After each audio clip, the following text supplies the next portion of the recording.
Hello and welcome to another episode of How I Make a Painting. And today we are going to color our sketch that we made last time. So I've chosen a sort of brownish base that I'm going to color on top of, and I'm choosing this because it's in the thumbnailing episode, I talked about how I wanted to have a sort of sepia theme to get a sort of vintage feel to the piece, and by picking this brownish tone as a base, I am hoping to have that shine through a bit in the painting and create this vintage sepia feel that I am trying to go for. So you can see me struggling to pick a brush here, which I'm kind of laughing at myself at for doing because it's so unimportant. And I am a believer in that the brush itself isn't really the important thing, it's how you use it. And I think that I was a little bit afraid of starting, which is why I struggled with this brush anyway, or why I struggled with this brush in the first place, because this is the part where I really hate the piece because it just looks so weird. And I think that it's very common that artists have this stage in their process where they are hitting this this sort of phase where just looks all wrong. And that's what this is for me, the first stages of coloring, because I just thought it looked so weird and so wrong with his with just his colors, or just this white that I have. So yeah, but you just gotta push through it. And my big tip for this is that there are a lot of stuff going on in this piece, and it's very easy to overwhelm yourself with everything. So just focus on one area at a time. So I'm starting with Cornelius because he's my main character, and I'm gonna build everything around him. And that's what I'm focusing on right now, and I'm only looking at that basically. And still, if I do zoom out, it looks really weird since he's the only thing that's colored in. And at this point, I can't actually tell whether like the decisions I've made for his colors are gonna if it's gonna work with its environment. But I'm coloring him first, which means that I can, all the decisions that I make afterwards, I can make to make it all work, And it can be sort of hard to think about that while you're in this stage, because I got happy with the sketch and now I'm like, oh my god, I'm gonna screw it up. But yeah, I make it work eventually, and I'm sure you will too while you reach that phase, because I am sure you have it too. Or maybe I'm the only one who has it. Anyway, I am just, I'm not picking any colors from any reference picture that I have. I'm just sort of picking them from the color wheel, and it's not the exact colors like Cornelius. I didn't pick the exact colors that he has on his reference. I'm just picking the color that is necessary for the feel that I want to have. And in this case, I'm picking colors that are darker and a little bit more like red orangey, because that's the scheme I'm going for to get this sepia feel. And when I'm saying that I want to have a sepia feel, I'm very careful not to say look, because it's not gonna look like a sepia photo. I just want it to sort of feel a little bit like one. I think that's important to mention. And yeah. Now I am working my way through this seat, and I am coloring this now, but I am already paying attention to shadows and not very much to light, but I already know what kind of direction the shadows are gonna go and what direction light is gonna come from, so I'm already putting some of that in there, but I'm gonna enhance it later.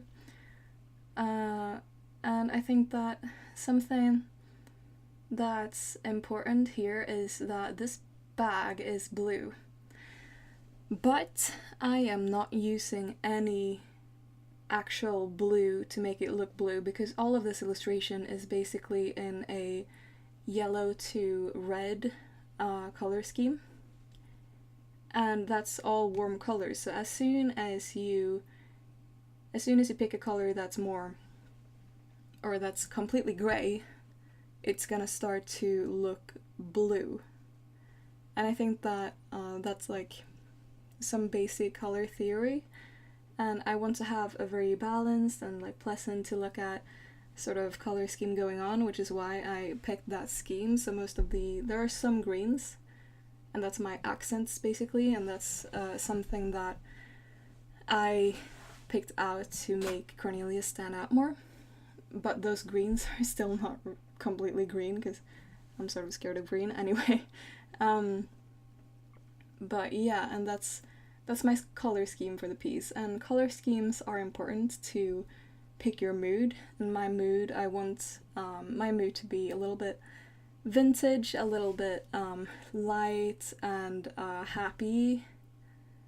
And that's why I picked like a mostly warm scheme, because it's gonna have that inviting sort of feeling.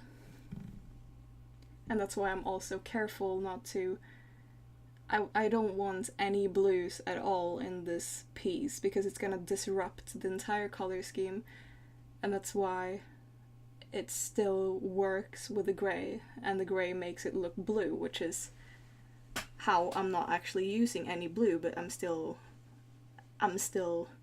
getting some stuff to look blue.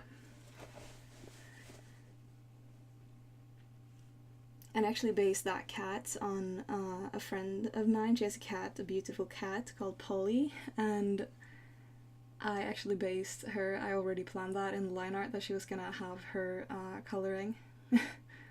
So that's like something fun that I play with. And you're gonna see some examples of this fake blue here too, because he has these overalls and they're blue, and you can see how it really does look blue, but it's not blue at all, it's just grey.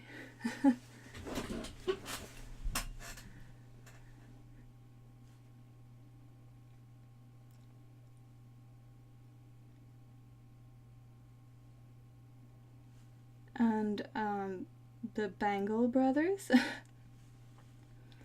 And I think it's very important to keep this variety in your background characters, because your background characters are important, and it can be very easy to go into same face syndrome and all that when you're drawing your background characters, because they're in the background. But that's something that I play with here, because or well, that I don't, but you know, I gave these guys a backstory, and suddenly they are characters in this moment, in this illustration. I'm thinking now that perhaps they're businessmen who have like some sort of company together, and they are on some sort of business trip, and they're brothers, twins, and because they're wearing the same suits and the same sort of outfit, so it looks like they are there for some sort of purpose, like business-wise. So I think it's important to think about these details, not just about your main characters, but also the characters in the background. Because what happens is you're gonna love that character, even though it's a background character, and it's very important, I think, to love what you are drawing, because it's gonna bleed through in your work, and it's gonna make that work so much more better, and people are gonna, you know, feel it and see it, and they're gonna like it so much more. So that's something that I really believe in.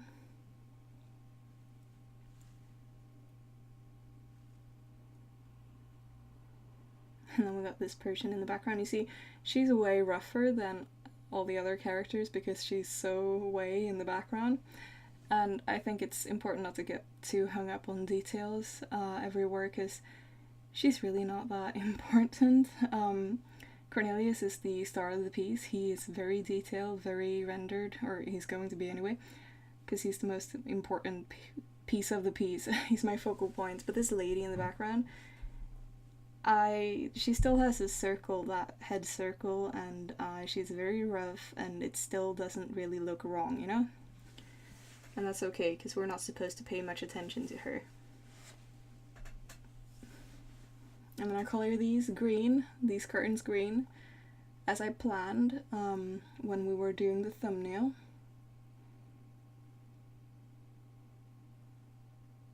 But I end up actually not really liking it because I think it doesn't go well with Cornelius's green vest, so I changed them up to like some sort of lighter color.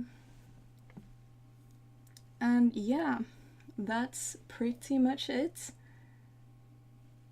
Thank you for watching. I have a Gumroad tutorial where you can get all of these videos but in a 45-minute format, so you'll get way more content and way more detail on my process. And later I'm going to upload the, when I'm finished, the PSD file, so it can go through my layers, and you're gonna get some extra content too, and it's just $5, and you're gonna get everything for that. And there are more videos to come in that tutorial pack because I basically make them as I go. This is a very genuine process. I'm genuinely working on this drawing right now.